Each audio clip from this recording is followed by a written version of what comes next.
Ассаламағалейкум барлықтарыңызға. Бүгін біз Filmora деген бағдарламаны үйренеміз.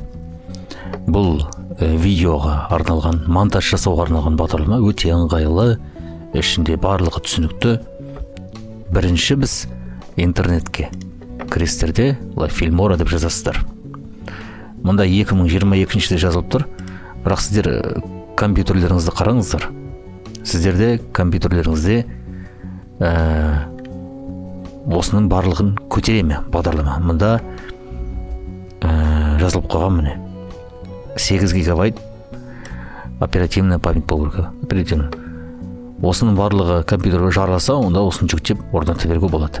Менде өкінішке орай компьютер кішкене әлсіз, жарамайды, сондықтан да менде 2021 жылы Filmora 10 жүр. Мына Filmora 12, мен Filmora 10-ды жүктеп алдым.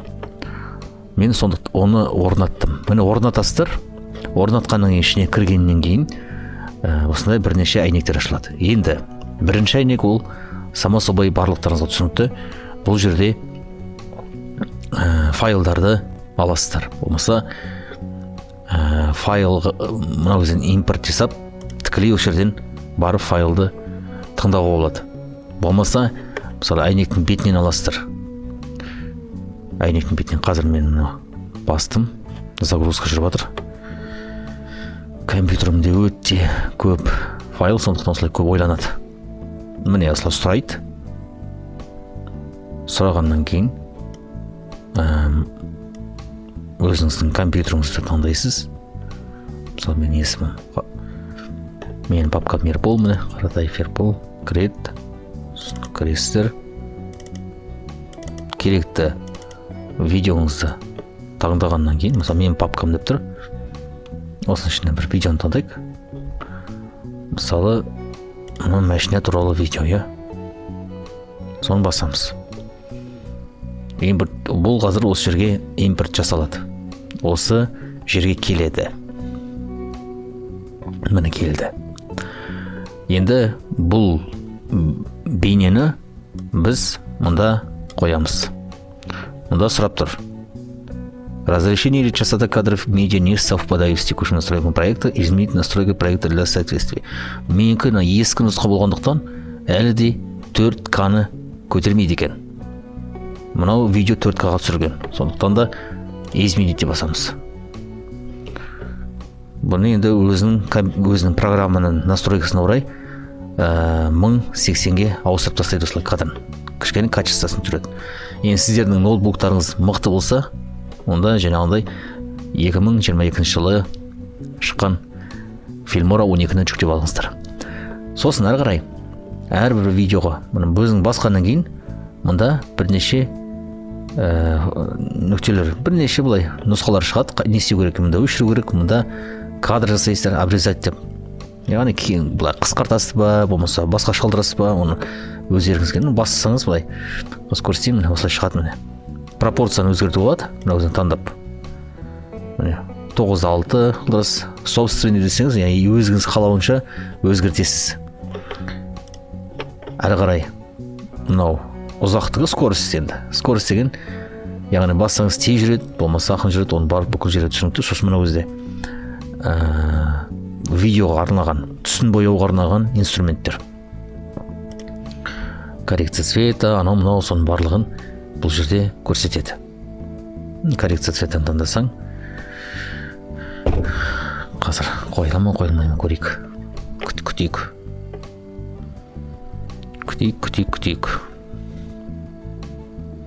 Менде бағдарлама осылай асықпай ойланады, өйткені өзі ноутбук сондай слабый, біріншіден әлсіз.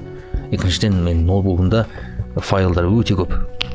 Біріншіден әртүрлі бағдарламалар, одан кейін видеолар көп өте. Сондықтан осылай кішкене тупитіп отыр. Мен өзден шаблондар тұр, міне таңдайсыздар цветтерді. Өзіңізге ұнаған цветті таңдайсыз.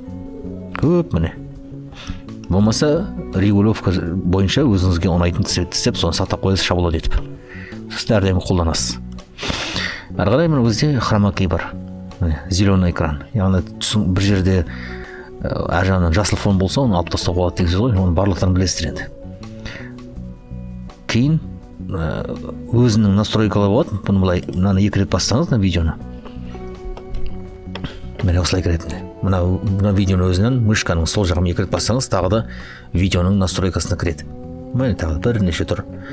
Видеода тұрады, сосын цвет, барасы цвет таңдайсыз, анимация істейсіз. Яғни видеоны қозғалту деген сөз. Оның келесі сабақтарда әрбір бөлімін нақтырақ дұрыстап түсіндіремін. Егер комментке жазсаңыздар, мен бүкіл бөлімін талқылап, қалай жасау керек екенін бәрін үйретемін. Анимацияны қалай істеу керек, эффекті қалай істеу керек, переходтар қалай істеу керек, осының барлығын дұрыстап тұрып көрсетемін. Бірінші жай ғана осы бағдарламамен таныстырайын дегенмін сіздермен. Міне, сосын аудио бар. Аудио білетін шығарсыздар енді өзіңізге. Мына өзінің музыкалары болады, міне. Бірақ өзіңізге моя музыка деп, өзіңізге ұнаған музыканы осы жерге импорт арқылы сақтап қойуға болады. Қайта іздеп атпайсыздар, осының ішінде тұрады дайын музыкаңыз. Содан бір музыканы таңдап қоса қоясыздар. Сосын титры бар. Титры дегеніміз дауыс деп ғой, жазу ғой. Байқасаңыздар, менде мұнда 1595 дейді, бірақ негізгі өзінің бағдарламасында олай болмайды. Мен қосымша тағы да плагиндер жүктеп алғам. Тағы да қосымша эффекті деген болады интернетте, эффекты для фильмора деген. Соны жүктеп орнатуға алады. Оны өздеріңізге қарайынды. Егер сізге өзінің стандарттық жазулар ұнамаса, онда былай стройның ішіне неше түрлі табуға болады, әдемі жазулар. Міне өзі заготовкалар ғой, бәрін дайын.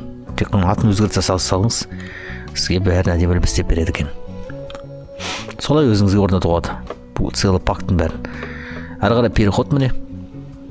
Переходтарда дәл солай тоже өзімнің қосымша плагиндерді жүктеп алдым. Сондай әдемі переходтар бар, міне. Небір күшті переходтар. Кейін эффекті. Эффекті демекші бағана айтқандай, бұның ішінде цвет өзгертетін, түс өзгертетін, сосын әртүрлі эффекттер бар. Фильтр бар, наложение бар, міне, үстіне қоятын.